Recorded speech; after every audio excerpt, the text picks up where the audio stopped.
নমস্কার। আজকে আমি আপনাদের সামনে একটা নতুন বিষয় নিয়ে হাজির হয়েছি। দুদিন আগে শ্রী শ্রী আচার্যদেবের ৫৭তম জন্মদিন গেছে। আমরা সবাই খুব আনন্দ করেছি। এই আনন্দ করার মাঝে একটা ভিডিও আমার কাছে আমার গুরু ভাইরা পাঠায়। তো ওই ভিডিওটা আমি দেখলাম। ভিডিওটা পাঠিয়েছিল আমার পরিচিত একজন গুরু ভাই। তার সঙ্গে আরও অনেকেই দীক্ষিত অদীক্ষিত এই বিষয় নিয়ে যারা আলোচনা করেছিল, তারা অনুরোধ করেছিল এই প্রসঙ্গে কিছু বলার জন্যে। হিন্দু বিবাহ নীতির ওপর এই ধরনের অনুষ্ঠান দেখে কটাক্ষ করে হিন্দুরাই। যারা ধর্ম মানে না, ঈশ্বর মানে না, এই ধরনের বিতর্কিত অনুষ্ঠান ও সোশ্যাল মিডিয়ায় অনুষ্ঠানের প্রচার বিতর্ককে, অবিশ্বাসীদের অবিশ্বাসকে আরও উস্কে দেয়, অক্সিজেন যোগায়। ভিডিওটা একটা বিয়ের পরবর্তী একটা অনুষ্ঠানের। সেখানে দেখা যাচ্ছে বর বসে আছে জমিদারি মেজাজে একটা কাঠের সিংহাসনে, আর মাটিতে বসে আছে নববধূ চিরাচরিত সলজ্জ ভঙ্গিতে।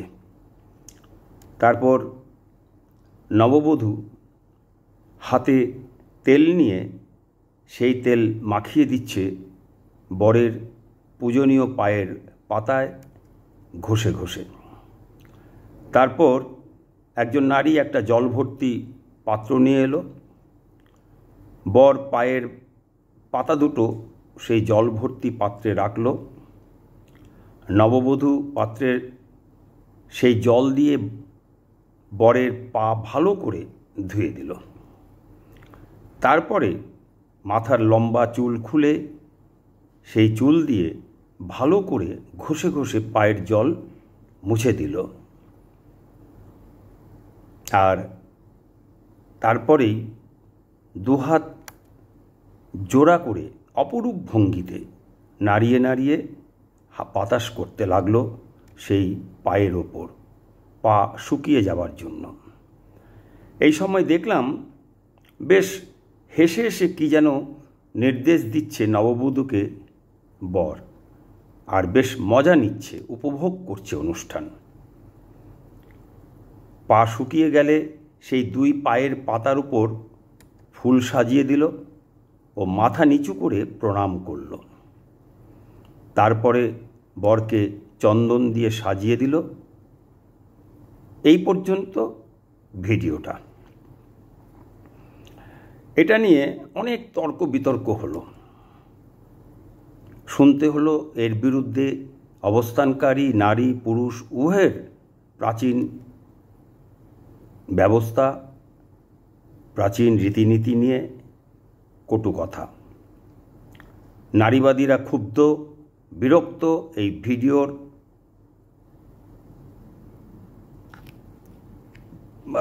পক্ষে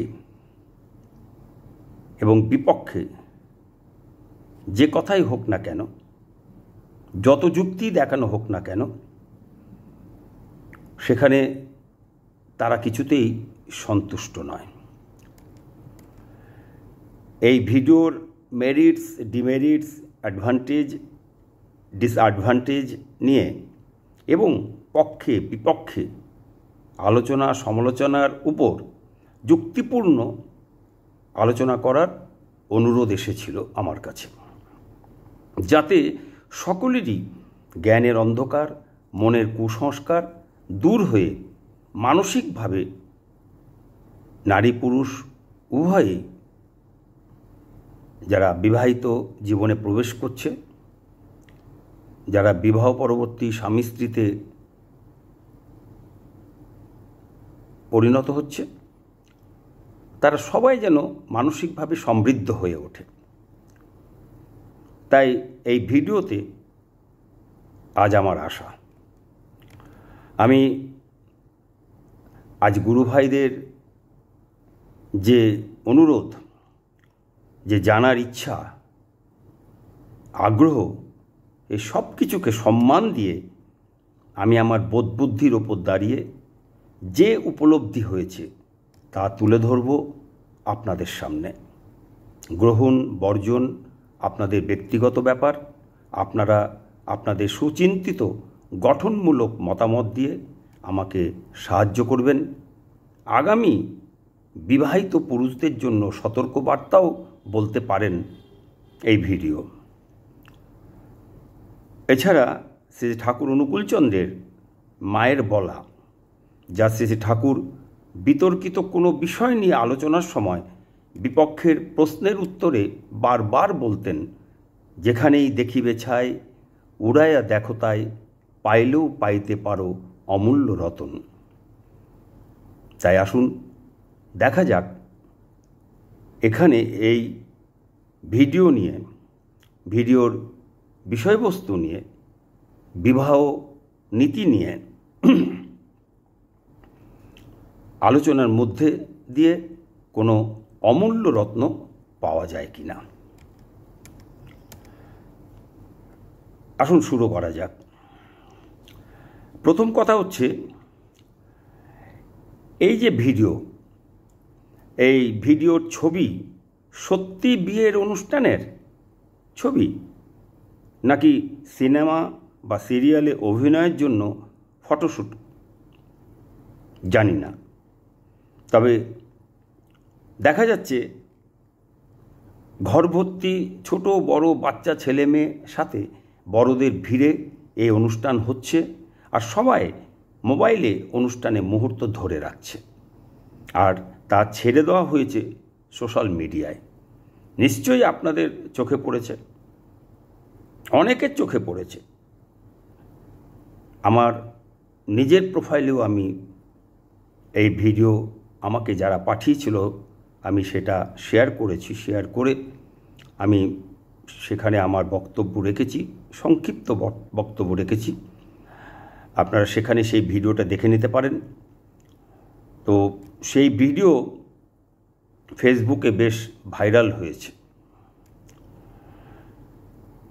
এই বিয়ের অনুষ্ঠান যদি সত্যি হয়ে থাকে, তাহলে স্বাভাবিকভাবেই যে প্রশ্ন উঠে আসছে তা হলো, এই মেয়েটির সম্মতি নেওয়া হয়েছিল কি এই ফটোশ্যুট করতে কিংবা ফটো সোশ্যাল মিডিয়ায় প্রকাশ করতে? যদিও বিবাহ অনুষ্ঠানের কোনো ছবি তোলার ক্ষেত্রে সচরাচর কারো কোনো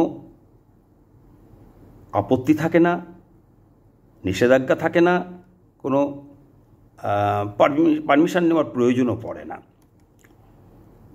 যাই হোক, অভিনয় হোক কিংবা সত্যি সত্যি বিবাহের ছবি হোক, এর থেকে শিক্ষণীয় ব্যাপার আছে। তা হলো, ছবি দেখে মনে হচ্ছে বেশ জমিদারি চালে উপভোগ করছে ব্যাপারটা স্বামী নামক পুরুষটি। কিন্তু প্রশ্ন, বিয়ের এই পূর্বনির্দিষ্ট স্ত্রী কর্তৃক স্বামীর পা ধুয়ে দেওয়ার যে অনুষ্ঠান, সেই অনুষ্ঠানে পদসেবা নেওয়ার আগে স্বামী নামক পুরুষটি কি তার ওই পরম পূজ্য পাটি ভালো করে ঘষে ঘষে সাবান দিয়ে ধুয়ে নিয়েছিল? ওই পরম পূজনীয় পদযুগলে কোনো নোংরা জীবাণু ছিল না তো? কারণ আমরা পা দিয়ে হাঁটি আর হাত দিয়ে কাজ করি, তাই হাতের ও পায়ের দু জায়গায় সবচেয়ে বেশি নোংরা লাগে। অথচ স্নানের সময় দেখা যায়, যদিও বা আমরা মুখ সাবান দিয়ে ধুতে বেশি সময় ও বেশি সাবান ব্যয় করি, পায়ের জন্যে সেই অর্থে সময় ও সাবান খরচ করি না। ফলত যা হবার তা হয়। যদি ভালো করে হাত ও পা সাবান দিয়ে ঘষে পরিষ্কার না করি, তাহলে হাতে ও পায়ে এবং হাতের ও পায়ের আঙ্গুলের ফাঁকে ও নখে সেই নোংরা থেকে যায় ও ধীরে ধীরে সেই নোংরা ভয়ঙ্কর, এমনকি মারণ রোগের বিষাক্ত জীবাণুতে পরিণত হয়। ফলে তা একসময় জীবনঘাতী হয়ে ওঠে। এক্ষেত্রে স্বামী নামক পুরুষটির পায়ে যদি নোংরা থেকে থাকে বা কোনো চর্মরোগ থেকে থাকে, তবে এই প্রথার মধ্যে দিয়ে পায়ের সেই সমস্ত নোংরা ও চর্মরোগের জীবাণু নারী তার নিজের শরীরে অর্থাৎ হাতে ও চুলে নিল। আর এই জীবাণু নিল প্রথাকে মান্যতা দেওয়ার কারণে, যা পরবর্তী সময়ে নারীর শরীরে সংক্রামিত হয়ে বৃদ্ধি পেতে পেতে নারীর জীবন বিষময় হয়ে উঠবে। হয়তো একদিন সব চুল উঠে গিয়ে বা চর্মরোগের অধিকারী হয়ে আজকের সুন্দর শরীর বিভৎস কদাকার হয়ে উঠবে। ফলে দাম্পত্য জীবনে ও সংসার জীবনে তার প্রভাব পড়বে এবং এই প্রভাব পুরুষটিকেও রেহাই দেবে না।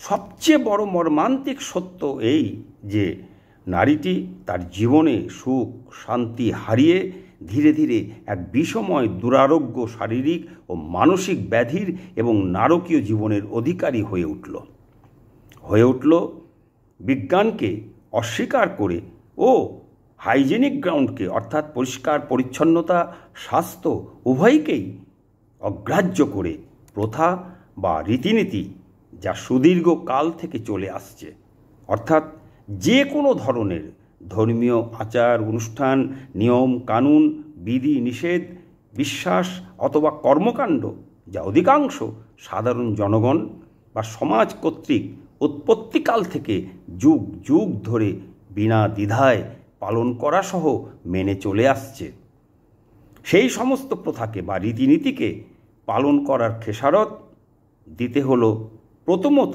সবার সামনে নারীকে, দ্বিতীয়ত পরবর্তী সময়ে নারী পুরুষ উভয়কেই, সংসার বা পরিবারকে, সর্বোপরি সমাজকে। এর ফলে যা হবার তাই হলো, কলঙ্কিত নিন্দিত সমালোচিত উপেক্ষিত হতে হলো বিবাহ প্রথা বা রীতিনীতিকে এবং ব্যষ্টি জীবন সমষ্টি জীবন ও সমাজ জীবন থেকে বিবাহ বিধান ধর্মীয় আচার অনুষ্ঠান ইত্যাদিকে বিচার বিশ্লেষণ না করেই জীবনের সঙ্গে সম্পৃক্ত প্রাচীন বিজ্ঞানভিত্তিক ধর্মানুষ্ঠান ধর্মাচারকে বকওয়াস বলে সমাজকে বদল ডালো আওয়াজ তুলে উপড়ে ফেলে দিতে সচেষ্ট হলো এক শ্রেণীর মত ও পথের পথিক। এর জন্যে কে দায়ী? পুরুষটি, নারীটি, পরিবারের সদস্য ও সদস্যরা, পারিবারিক ও সামাজিক সংস্কার, প্রাচীন বিবাহ নীতি, সমাজ সংস্কারক, কে দায়ী বা কোনটা দায়ী? নাকি দূরদৃষ্টির অভাব? আর সেই সব বিবাহের নামে বা অন্যান্য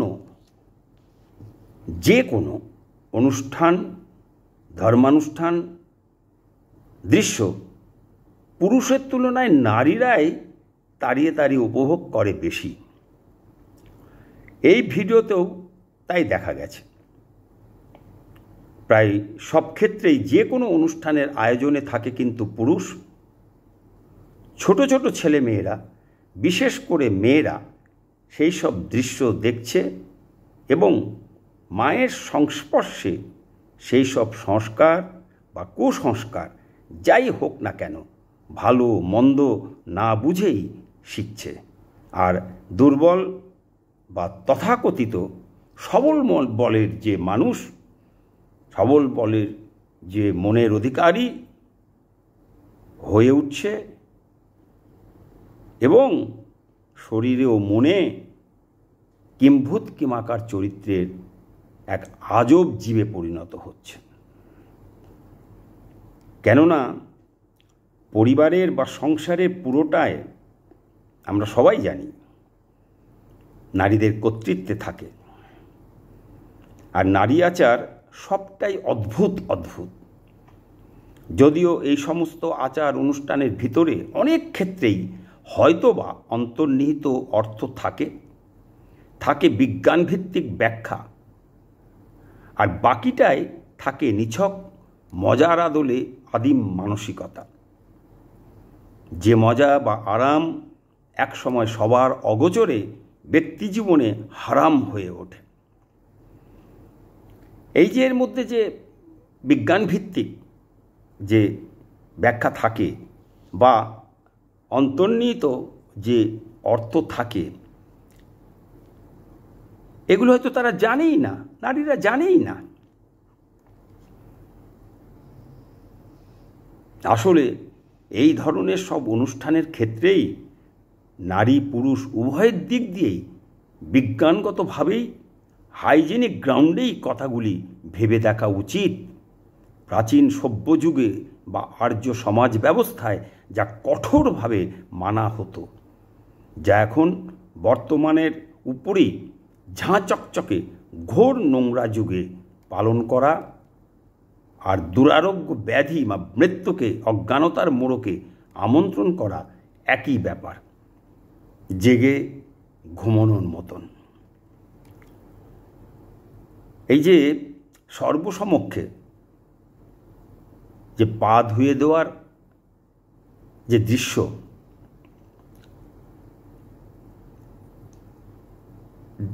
সোশ্যাল মিডিয়ায় ঘুরে বেড়াচ্ছে, আমি এখানে সেই ভিডিওর একটা অংশ তুলে ধরতে পারতাম, কিন্তু আমি তুলে ধরলাম না। আপনারা দেখতে পারবেন ফেসবুকে এই ভিডিওটা। এই ভিডিও প্রকাশ্যে আসার ফলে এটা হাজার হাজার লক্ষ লক্ষ লোক সেই দৃশ্যটা দেখছে। বিশেষ দৃশ্য যে স্বামী নামক দেবতাটিকে তেল দিয়ে তেল মেখে দিয়ে জল দিয়ে ধুয়ে ভালো করে নারী তার দীর্ঘ চুল দিয়ে মুছে বাতাস করে তার উপর ফুল দিয়ে তার পায়ে মাথা ঠেকিয়ে প্রণাম করছে। এই যে দৃশ্য, টোটাল এই দৃশ্য, তারপর চন্দন দিয়ে তাকে একে আঁকছে, এই টোটাল যে দৃশ্য, এই দৃশ্য সবাই দেখছে এবং যার যার মতন করে তারা সেটাকে ব্যাখ্যা করছে, পক্ষে বিপক্ষে সেটা তুমুল তার চলছে, আলোচনা চলছে। তো এই যে সর্বসমক্ষে পা ধুয়ে দেওয়ার ও আরও নানাবিধ বিধান পালনের মধ্যে দিয়ে পুরুষটিকে যে উচ্চতায় পৌঁছে দেওয়া হলো, এই বিধানের প্রতিদান স্বরূপ পরবর্তী সংসার জীবনে পুরুষটি সুদ সমেত প্রাপ্য যোগ্য সম্মান নারীকে ফিরিয়ে দেবে তো? সম্মান ফিরিয়ে দিয়ে নারীকে সংসারে সেই দেবীর উচ্চতায় স্থান দেবে তো? ভোগ্যপণ্য হিসেবেই দেখবে না তো? পদসেবা নেওয়ার সময় এই পুরুষালী মেজাজটা ধরে রাখতে পারবে তো? পরবর্তী দীর্ঘ আমৃত্যু দাম্পত্য জীবনে, সংসার জীবনে স্ত্রৈণ হয়ে কাটাতে হবে না তো সারা জীবন একদিনকার রাজার? স্বামী নামক পুরুষটিকে গোপনে শেষ পর্যন্ত অপ্রিয় হলেও সত্য, এটা ঘোর কলিযুগ, এটা মনে রাখতে হবে। এই অপ্রিয় হলেও এই পদসেবাটি করে যেতে হবে না তো সারা জীবন আমৃত্যু তার সহধর্মিনীর? অপ্রিয় হলেও এটাও সত্য যে বিবাহ বিধানের অন্তর্নিহিত অর্থ ও গুরুত্ব না জেনে পরিবারের দ্বারা স্বামী নামক পুরুষটির ওপর চাপিয়ে দেওয়া এই বিধান বিবাহ পরবর্তী জীবনে স্বামীকে আসামি কাঠগড়ায় দাঁড় করাবে না তো? কিছুদিন পরেই ফিকে হয়ে যাবে না তো ওই জমিদারি চালে আনন্দ ঘন দৃশ্য যে কোনো ছোটোখাটো কারণেই? দাম্পত্য ও সাংসারিক জীবনে স্বামী স্ত্রীর অ্যাডজাস্টমেন্ট বা আন্ডারস্ট্যান্ডিংয়ের অভাবের কারণে চুঁইয়ে চুঁইয়ে হতে থাকবে রক্তক্ষরণ, আমৃত্যু। এর ফলে এমনটা হবে না তো? আর এই অদৃশ্য রক্তক্ষরণ হতে থাকবে ভেতরে ভেতরে, আমৃত্যু স্বামী স্ত্রীর উভয়ের মধ্যে হতে থাকবে, উভয়ের জীবনের মধ্যে জীবন্ত আদর্শস্বরূপ সিমেন্টিং ফ্যাক্টর না থাকার কারণে। পুরুষ মানুষদের এটা মাথায় রাখতে হবে। সংসারের চাবিকাঠি থাকে নারীদের হাতেই। সংসার জীবনে তখন এই বিবাহ নীতি পালনের সময় ভিড় করা একজন মানুষও তখন থাকবে না পাশে। এ কথা মাথায় রাখতে হবে।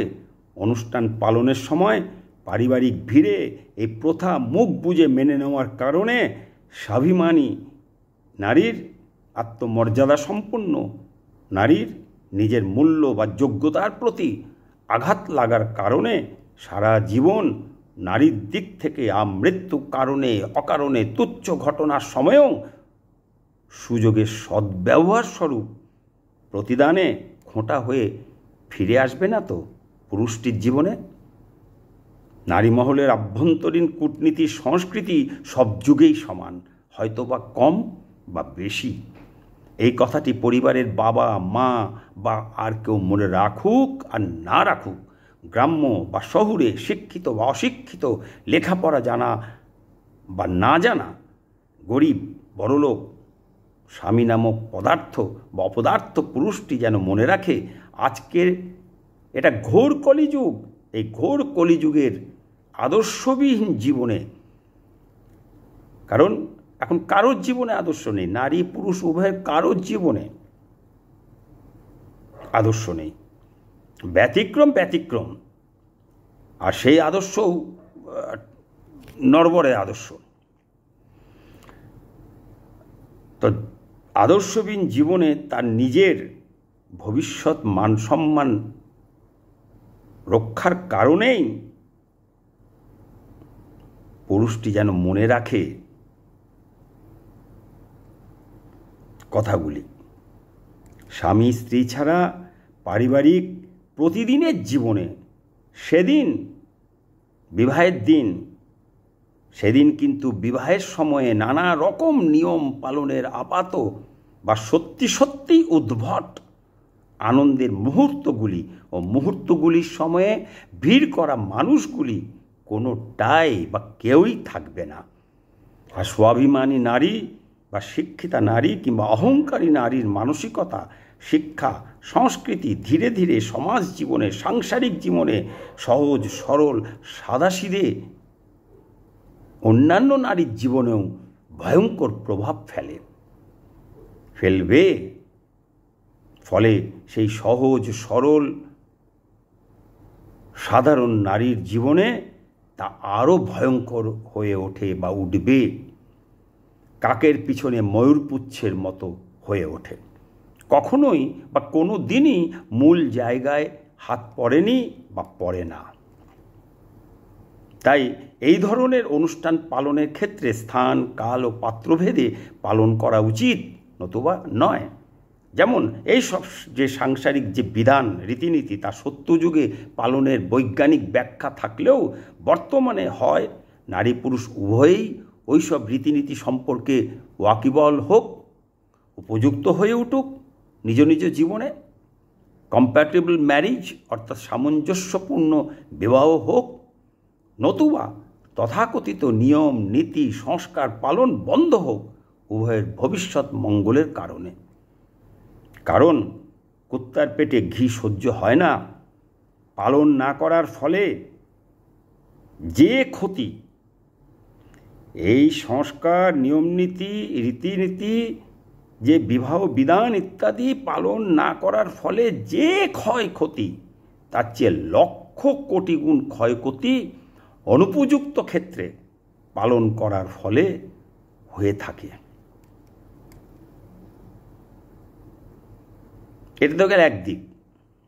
আর একটা দিক, সেটা হচ্ছে কি, এই যে পায়ে হাত দিয়ে প্রণাম করছে বা পায়ে মাথা ঠেকিয়ে যে প্রণাম করছে স্ত্রী স্বামীকে, বা নারী পুরুষ গুরুজনদের পায়ে হাত দিয়ে পায়ে মাথা ঠেকিয়ে যে প্রণাম করে, তা যে বিজ্ঞানগতভাবেই ভুল ও নিষিদ্ধ, তা কে মানছে বা জানে? যে প্রণাম করছে তার ভালো হলেও যাকে প্রণাম করা হচ্ছে তার যে জীবনী শক্তি কমে যাচ্ছে, আয়ু ক্ষয় হচ্ছে, তা কি যুগ যুগ ধরে কেউ বলেছে, নাকি মানুষের সামনে তুলে ধরা হয়েছে? এই যে স্ত্রী স্বামীকে বিয়ের দিনই পায়ে হাত দিয়ে বা মাথা ঠেকিয়ে প্রণাম করছে স্বামীর মঙ্গল কামনায়, তা কি স্বামীর মঙ্গল হচ্ছে নাকি অমঙ্গল হচ্ছে, তা কি জানে স্বামী স্ত্রী উভয়ে বা তাদের পিতামাতা, পরিবারের গুরুজনরা? বিজ্ঞান কি এই পায়ে হাত দিয়ে প্রণাম সমর্থন করে? বিজ্ঞানীরাই বলুক। আর আপনাদের উপরও আমি এই আলোচনা আপনাদের সঙ্গে শেয়ার করছি, আপনাদের সঙ্গে। আপনারা নিজেরাও এটা তলিয়ে দেখুন। সিরিয়াস সৎসঙ্গী যারা, সিরিয়াস দর্শক যারা, সিরিয়াস শ্রোতা যারা, আমি ভিডিওতে যে বিষয় নিয়ে আপনাদের সামনে হাজির হই, আমি সকলের কাছে অনুরোধ করি যে আমার ভিডিওটা হয়তো একটু বড় হয়ে যায়, কিন্তু তার পিছনে যে দীর্ঘ পরিশ্রম হয়, সময় লাগে গবেষণা সমৃদ্ধ আলোচনা আপনাদের সামনে পৌঁছে দেওয়ার জন্য, তার জন্য একটু আলোচনাগুলি নিরস মনে হলেও আপনাদের যদি সেই জায়গাটা যদি মনে হয় যে আপনারা সেই বিষয়টা ভালো করে ওটা মানে বুঝে নিয়ে যদি আপনারা সহযোগিতা করেন, সমাজের মঙ্গল, আমার পরিবারের মঙ্গল, আমার ভবিষ্যৎ, বর্তমান এবং ভবিষ্যৎ প্রজন্মের মঙ্গল। তাই এই পায়ে হাত দিয়ে প্রণাম নিয়ে আপনারা নিজেরাও সৎসঙ্গীদের বিশেষ করে বলবো, ঠাকুর কি বলেছেন আপনারা একটু দেখুন, একটু ঘেঁটে দেখুন। অন্যান্য অদীক্ষিত যারা, তাদের যতটা না আমি দাবি করতে পারি, আমি সৎসঙ্গীদের কাছে দাবি করতে পারি যে সৎসঙ্গী গুরু ভাই বোন যারা আছেন, তারা অন্তত এই ব্যাপারে নিশ্চয়ই আমার এই ভিডিও শোনার পর, দেখার পর আপনারা আপনাদের মতামত তুলে ধরবেন। আর এই পায়ে হাত দিয়ে প্রণাম বিজ্ঞান সমর্থন করে কি না, সেটা বিজ্ঞানীরাই বলুক। অথচ তা চলে আসছে যুগ যুগ ধরে। এক্ষেত্রে কথা, এই যে আজকে আমি যে কথাগুলো বলছি, আজকের দিনে বলতে গেলে সবাই এর বিরুদ্ধে যাবে। তার কারণ পায়ে হাত দিয়ে বা পায়ে মাথা ঠেকিয়ে প্রণাম করলে কি ক্ষতি হতে পারে তা না জানার কারণে। এসব জানে একমাত্র সর্বজ্ঞ, সর্বদর্শী, সর্বশক্তিমান, পরম পুরুষ, পুরুষোত্তম, সদ্গুরু, জীবন্ত ঈশ্বর। এই ঘোর কলিযুগে তিনি এসে এবার বললেন, শ্রেষ্ঠ জনে করলে প্রণাম নিয়ত মাথা ঠেকিয়ে পায়। শ্রেষ্ঠ জনে করলে প্রণাম নিয়ত মাথা ঠেকিয়ে পায়। নিজের ভালো হলেও কিন্তু তার আয়ুটি ক্ষয়েই যায়। পায়ে হাত দিয়ে প্রণাম করা যে পাপ, আয়ু ক্ষয় হয়, এ কথা আর কে জানে? কে জানেন? যিনি এ কথা বলেছেন তার অনুগামী দীক্ষিতরাই এ কথা জানে না, জানলেও মানে না। প্রশ্ন জাগে মনে, কে বলেছেন এ কথা? কারা জানে না ও জানলেও মানে না? উত্তর একটাই, এ কথা জানে সৎসঙ্গীরা। এ কথা বলেছেন বিশ্বব্রহ্মাণ্ডের মালিক, সৃষ্টিকর্তা, পুরুষোত্তম পরমপিতা সদ্গুরু, বিশ্বের সর্বশ্রেষ্ঠ বিস্ময় শ্রী ঠাকুর অনুকূলচন্দ্র। এ কথা অনেক সৎসঙ্গী জানে না, আর অনেক সৎসঙ্গী আছে জানলেও মানে না। বিশ্বজুড়ে সৎসঙ্গীরা সবাই পায়ে হাত দিয়ে প্রণাম যে পাপ, যাকে প্রণাম করা হয় তার যে আয়ু ক্ষয় হয় তা জানে। এটা হয়তো ঠিক কথা নয়, বহু সৎসঙ্গী জানে না, কিন্তু জানা উচিত। কারণ শ্রী শ্রী ঠাকুরের দীক্ষা নেওয়ার সময় দীক্ষার নিয়ম কানুনের সঙ্গে সঙ্গে ঋত্বিক পায়ে হাত দিয়ে প্রণাম না করার কথাও জানিয়ে দেন। কেমন করে প্রণাম করতে হবে সে কথা জানিয়ে দেন প্রণাম করার নিয়ম। আর পায়ে হাত দিয়ে প্রণাম করলে, মাথা ঠেকিয়ে পায়ে প্রণাম করলে কী ক্ষতি হয় সেটাও তারা বলে দেন। কিন্তু তা সত্ত্বেও কোটি কোটি দীক্ষিতরা তা জানে না, বা জানলেও মানে না। কেন জানে না? ঋত্বিকরা কি জানিয়ে দেননি? নাকি নামকাওয়াস্তে ঋত্বিকরা যজমানদের তা বলতে হয় বলেছেন?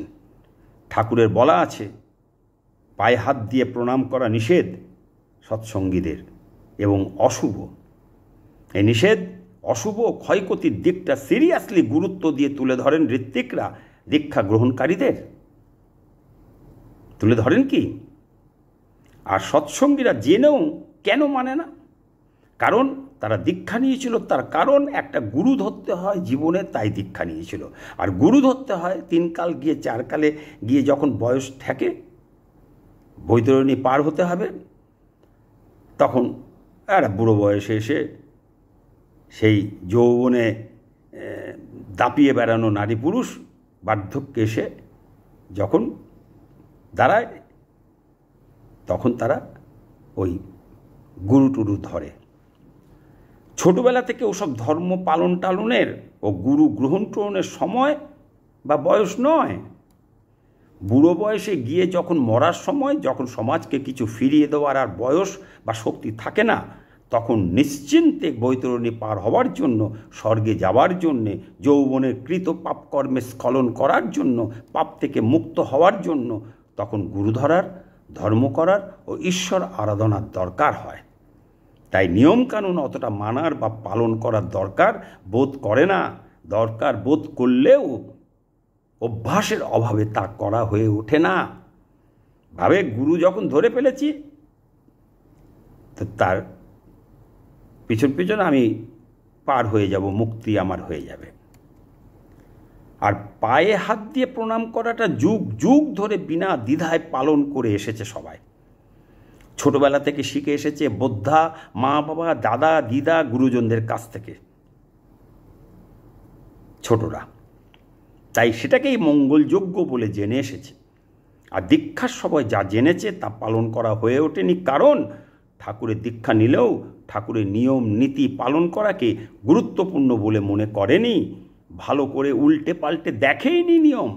ফুল চন্দন ধূপকাঠি দিয়ে ঠাকুরের চরণ পুজো করলেও তার চলন পুজোকে গ্রাহ্য করেনি, তার চলনকে নিজের চলন করে নেয়নি সৎসঙ্গীরা। তাই ঠাকুরকে প্রকৃতই জীবনে ধরা হয়নি সৎসঙ্গীদের।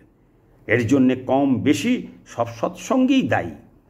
কারণ বহু সৎসঙ্গী পায়ে হাত দিয়ে প্রণাম করাকে সমর্থন করেন,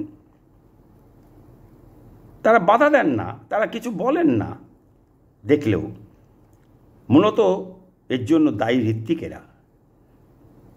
কথাটা অপ্রিয় হলেও সত্যি, আমাকে বলতে হচ্ছে এই জন্যই যে আমরা সৎসঙ্গীরা অন্তত এই ব্যাপারে, আমরা যদি ঠাকুর যেটা চান, যেটা পছন্দ করেন, সেটা যদি আমরা অন্তত সৎসঙ্গীরা মানি, তাহলে ঠাকুর অন্তত আনন্দ পান। আর আমরাই যদি না মানি, তাহলে যা হবার তাই হয়। ঋত্বিকেরা স্বয়ং সৎসঙ্গী দাদাদের ও মায়েদের, ছোট ছোট ছেলে মেয়েদের কাছ থেকে প্রণাম গ্রহণ করেন। এটা অস্বীকার করা যায় না। এখানে কোনো আমি কারো বিরুদ্ধে কিছু বলছি না, এটা সত্য। আমি নিজে দেখেছি, বহু বছর হয়ে গেছে আমার, আমি এই দৃশ্য দেখে এসেছি, দেখে চলেছি, এখনও দেখছি। সবার সামনেই পায়ে হাত দিয়ে প্রণাম করাকে প্রশ্রয় দেয়। এমনকি ঠাকুরের সামনেও বহু ঋত্বিককে দেখেছি। ঠাকুরের যেখানে ছবি আছে সেখানে দেখেছি, সৎসঙ্গে দেখেছি, হ্যাঁ, মানুষকে দেখেছি বহু ঋত্বিককে যে পায়ে হাত দিয়ে প্রণাম নিতে। তাই সাধারণ মানুষের কাছে, সাধারণ সৎসঙ্গীদের কাছে ঠাকুরের বলা হাত দিয়ে প্রণাম যে পাপ, তা গ্রহণযোগ্য হয়ে ওঠেনি। এর জন্যে দায়ী ঋত্বিক ও অসাধারণ সৎসঙ্গীরা, আমরাই দায়ী। সাধারণ দীক্ষিতরা দায়ী অজ্ঞতার কারণে ও জানার ইচ্ছার অভাবে, আর অসাধারণ দীক্ষিতরা দায়ী বিজ্ঞতার অহংকারের কারণে। আর ব্যতিক্রম অবশ্যই আছে, যারা পায়ে হাত দিয়ে প্রণাম করার বিরোধিতা করেন শুধু নয়, রীতিমতো তা মানুষের কাছে তুলে ধরেন। তবে তারা ফিকে পড়ে গেছে প্রচারের আলোয় থাকা এই সমস্ত বিশিষ্ট নামকা ওয়াস্তে সৎসঙ্গীদের কাছে। যাই হোক, এসব যা কিছু বিজ্ঞান ভিত্তিক সামাজিক রীতিনীতি, সেগুলোকে উড়িয়ে না দিয়ে মানুষের মঙ্গলের জন্য, মানুষের বাঁচা বাড়ার জন্য খুঁজে দেখে বের করা দরকার এর মধ্যে জীবনীয় কি আছে আর না আছে। শ্রী ঠাকুর ওই কথার মতো, যেখানেই দেখিবে ছাই উড়াইয়া দেখো তাই, পাইলেও পাইতে পারো অমূল্য রতন। আর যদি জীবনীয় কিছু না থাকে, বা যা কিছু পরগাছার মতো রস শুষে খেয়ে বৃদ্ধি পেতে পেতে মানুষের মূল বুনিয়াদকে ধ্বংস করে সেই সব রীতিনীতি সমাজ জীবন থেকেও উপড়ে ফেলার প্রয়োজন আছে। নতুবা হাতে করে অমঙ্গল বা ধ্বংসকে ডেকে আনা যেতে পারে, ওয়েলকাম জানানো যেতে পারে। এক কথায় বলা যেতে পারে, নিকৃষ্ট মানুষের জন্য উৎকৃষ্ট কিছুই নয়, অমৃত নারী পুরুষ দেবদেবীদের জন্যই, নিকৃষ্ট বা অসুরদের জন্যে নয়। প্রবাদ আছে, কুত্তার পেটে ঘি সহ্য হয় না। এখন পেট পচাকেও যদি ঘি খেয়ে থাকে, তাহলে তাকে তার খেসারত দিতে হবে, কিছুই করার থাকবে না। ক্রনিক গ্যাস্ট্রো এন্টারাইটিসে ভোগা রুগী যদি আবার দূষিত খাবার খায়, দূষিত জল পান করে, দূষিত পাত্র ব্যবহার করে, দূষিত লোকের সঙ্গ করে, তাহলে তাকে মরতে হবে ভুগে ভুগে। আর যদি রবীন্দ্রনাথের শিষ্য হয়ে পরম ভক্ত সেজে জেনে শুনে বিষ পান করতে চায় বা করতে থাকে, তাহলে আর কি করা যেতে পারে? একমাত্র বলা যেতে পারে, দুহাত প্রসারিত করে, মাথা উঁচু করে, আ বয়েল মুঝে মার, আ বয়েল মুঝে মার। আজ এই পর্যন্তই। আবার দেখা হবে পরবর্তী ভিডিওতে। সৎসঙ্গী গুরু ভাই বোনেদের কাছে এই ভিডিওর বক্তব্য বিষয়ে শ্রী ঠাকুরের দৃষ্টিতে মূল্যবান মতামতের অপেক্ষায় রইলাম। শুধু আপনাদের অপেক্ষায় আমি থাকব। জয় গুরু।